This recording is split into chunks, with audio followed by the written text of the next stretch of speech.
Hello, very good morning to you. Welcome to BBC News. Some breaking news just in this morning, and that's that the former UN Secretary General Kofi Annan has died at the age of 80.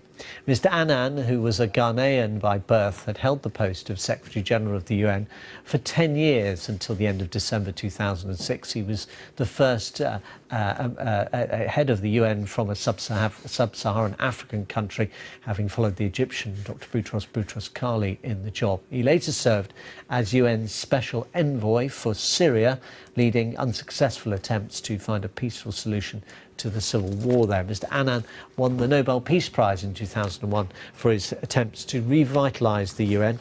He also famously founded the UN Global Health Fund and campaigned for action against HIV. Let's get the statement now that has been issued within the last half hour by the Kofi Annan Foundation.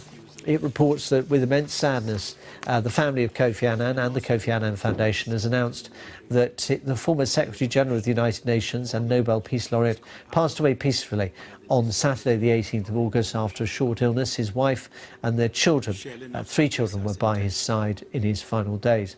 Kofi Annan, it goes on to say, was a global statesman and a deeply committed internationalist who fought throughout his life for a fairer and more peaceful world.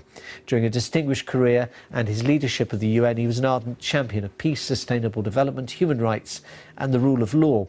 After stepping down from the UN, he continued to work tirelessly in the cause of peace through chairmanship of the Kofi Annan Foundation and chairing the Elders, the group originally founded by Nelson Mandela.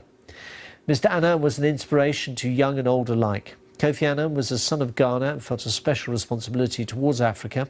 He was particularly committed, the statement says, to African development and deeply engaged in many initiatives, including his chairmanship of the Africa Progress Panel and his early leadership of the Alliance for a Green Revolution in Africa.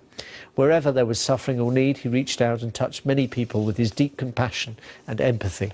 He selflessly placed others first, radiating genuine kindness, warmth and brilliance in all he did. He will be greatly missed by so many around the world, as well as his staff here at the Foundation and his many former colleagues in the United Nations system. He will remain in our hearts forever.